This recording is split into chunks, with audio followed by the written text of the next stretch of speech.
જય માતા ખેડૂત મિત્રો, આજે તારીખ 1 ઓક્ટોબર 2024 ને આજની સવારની હવામાન અપડેટની અંદર માહિતી મેળવીએ તો ગુજરાતમાં ફરીવાર ઓક્ટોબર મહિનાના પ્રથમ સપ્તાહની અંદર એક માવઠાના વરસાદની સંભાવનાઓ છે। 8-9 તારીખ આસપાસ ફરીવાર ગુજરાતની અંદર વરસાદી માહોલ જોવા મળશે। નવરાત્રી બગાડે તેવી શક્યતા તો કયા ભાગોની અંદર અસર કરશે તેમજ હાલનું વાતાવરણ તેમજ આગામી દિવસમાં વરાપનો રાઉન્ડ જોવા મળશે। સંપૂર્ણ અપડેટ મેળવીશું। ચેનલમાં નવા હોય તો ચેનલને સબસ્ક્રાઇબ કરીને વિડીયોને શેર કરી દેજો।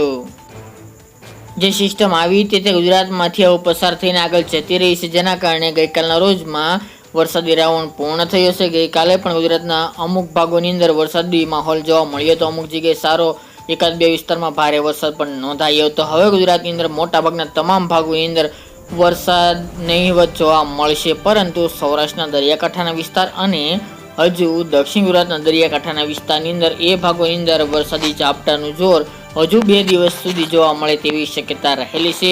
સિસ્ટમની સામાન્ય અસર જોવા મળશે, જેના કારણે 2 દિવસ અસર જોવા મળશે, પરંતુ ઝાપટારૂપી વરસાદ નોંધાશે, જેમાં જૂનાગઢ, અમરેલી, ભાવનગર અને ગીર સોમનાથ, સુરત, વલસાડ, નવસારી, તાપી, ડાંગ અને ભરૂચ અને નર્મદાના એકાદ બે ભાગોની અંદર એટલા વિસ્તારની અંદર વરસાદી ઝાપટા જોવા મળે તેવી શક્યતા રહેલી છે। બાકીના ભાગોની અંદર હવે વરાપનો રાઉન્ડ જોવા મળશે। કચ્છના હોય કે પછી ઉત્તર ગુજરાતના ભાગોની અંદર વરાપ જોવા મળે તેવી શક્યતા રહેલી છે। અમુક જગ્યાએ વાદળછાયું વાતાવરણ જોવા મળી શકે છે। બાકીના ભાગોની અંદર હવે ધીરે ધીરે ચોખ્ખું વાતાવરણ જોવા મળશે અને આગામી 7-8 તારીખ સુધી ગુજરાતમાં વરાપનો રાઉન્ડ જોવા મળે તેવી શક્યતા રહેલી છે। તેમજ 7-8 તારીખની વાત કરવામાં આવે તો મિત્રો ફરીવાર ગુજરાતની અંદર મેઘરાજા એન્ટ્રી કરે તેવી શક્યતા રહેલી છે, કારણ કે એક ફરી માવઠાની સંભાવના દેખાઈ રહી છે। ચોમાસાની વાત કરીએ તો હવે આજથી ચોમાસાની ગતિવિધિમાં વિદાયની ગતિવિધિમાં વધારો થતો જોવા મળશે। આ થોડીક લાંબી પ્રોસેસ ચાલશે, પરંતુ ધીરે ધીરે મોટાભાગના ભાગોમાંથી હવે ચોમાસું ધીરે ધીરે વિદાય લે તેવી શક્યતા રહેલી છે। હવે જે વરસાદો નોંધાશે એ પણ છૂટાછવાયા ભાગોની અંદર જોવા મળશે। એ પણ હાલ કોઈ સિસ્ટમ બનવાની શક્યતા નથી, પરંતુ જો બનશે તો આગામી દિવસમાં જણાવીશું। તેમજ વાત કરીએ તો આપણે પહેલાં પણ કાલે પણ જણાવ્યું હતું કે 7 અથવા તો 8 તારીખ દરમિયાન એક માવઠું થવાની સંભાવના રહેલી છે અને આ 1-2 દિવસ આગળ પાછળ થઈ શકે છે। વિસ્તારોની વાત કરીએ તો હાલની અપડેટ મુજબ આમાં પણ ફેરફાર થઈ શકે છે, પરંતુ અચાનક GFS model, American model, European model જણાવી રહ્યા છે તે મુજબ વાત કરીએ તો દક્ષિણ ગુજરાતની અંદર સુરત, વલસાડ, નવસારી, તાપી, ડાંગ આ ભાગોની અંદર માવઠાની અસર જોવા મળી શકે છે।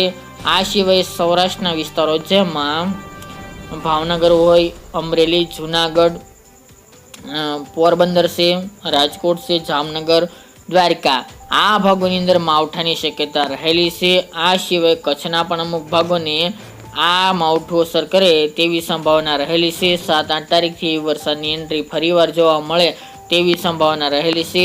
હાલના અહેવાલ મુજબ છૂટાછવાયા ભાગોની અંદર વરસાદી માહોલ જોવા મળશે, પરંતુ કોઈ ભારે વરસાદની સંભાવના જણાતી નથી।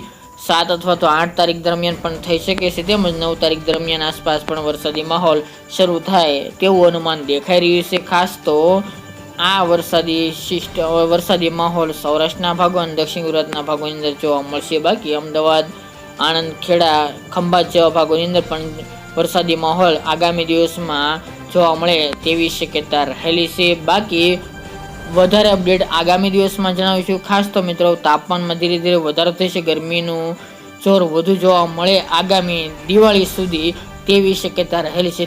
દિવાળી દરમિયાન 37 થી લઈને 38 ડિગ્રી તાપમાન જોવા મળે તેવું હાલ અનુમાન રહેલું છે, એટલે ગરમીમાં થોડો વધારો રહી શકે છે, જેની તમામે ખેડૂત ભાઈ નોંધ લેવી। હવે ધીરે ધીરે મિત્રો ભૂર પવનો જોવા મળશે, જેના કારણે ચોમાસાની વિદાય ધીરે ધીરે વધતી જોવા મળી શકે છે અને થોડો સમય લાગશે, તેમજ અમુક જગ્યાએ ઝાપટારૂપી વરસાદ પડે તેવું અનુમાન રહેલું છે। બાકી કોઈ ભારે વરસાદની સંભાવના જણાતી નથી। તો મિત્રો આ અત્યારની વહેલી સવારની અપડેટ, ફરી એક નવા વિડીયો સાથે મળીશું।